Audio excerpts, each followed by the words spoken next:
Hi friends, welcome back to healthy vibes with Indhu. இந்த வீடியோவில் என்னோட evening routine or night routine எப்படி வேணாலும் சொல்லலாம், அதை தான் பார்க்க போகிறோம். கம்மிங் 21 டேஸும் நான் என்னோட ஈவினிங் ருட்டீனை உங்கள்கிட்ட நான் ஷேர் பண்ண போகிறேன். ஒரு சின்ன டிஸ்க்ளைமர், ருட்டீன் சொன்ன உடனே எல்லா நாளும் இதே மாதிரி பர்ஃபெக்டாக சேமாக இருக்குமான்னு கேட்டிங்கன்னா கண்டிப்பாக இல்லை. ஏன்னா I am still struggling to get my perfect routine. இப்போ தான் கொஞ்சம் கொஞ்சமாக வந்து பில்ட் பண்ணிகிட்டே இருக்கேன். ஸ்கூல் ஆரம்பிச்சது அப்படின்னா ஒரு ருட்டீன் இருக்கும், ஸ்கூல் லீவ் விட்ட ஒரு ருட்டீன் இருக்கும், ருட்டீன் மாறிட்டே இருக்கும். இருந்தாலும் ஈவினிங் டைமில் ஒரு 3 to 4 விஷயத்த மட்டும் கண்டிப்பாக பண்ணிடணும் அப்படின்னு பிளான் பண்ணியிருக்கேன்.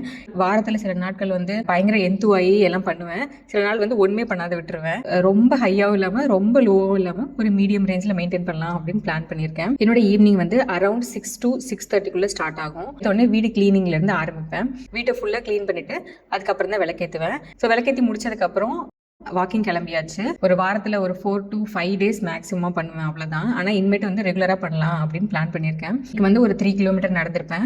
அதுக்கப்புறம் ஃப்ரெஷ்அப் பண்ணிவிட்டு டின்னர் முடிச்சாச்சு. ஸோ டின்னர் முடிச்சதுக்கப்புறம் யூஸ்வலாக எல்லோரும் தூங்கிடுவாங்க. ஆனால் நான் வந்து மொபைல் பார்த்துட்டு அதுக்கப்புறம் தான் தூங்குவேன். ஆனால் இந்த 21 டேஸும் மொபைல் ஃபோனை அவாய்ட் பண்ணிடலான் இருக்கேன். அதுக்கு பதிலாக ஒரு 10 minutes மெடிடேஷன் பண்ணிவிட்டு அதுக்கப்புறம் தூங்கலான் இருக்கேன். மெடிடேஷனோட day 1 கம்ப்ளீட்டட்.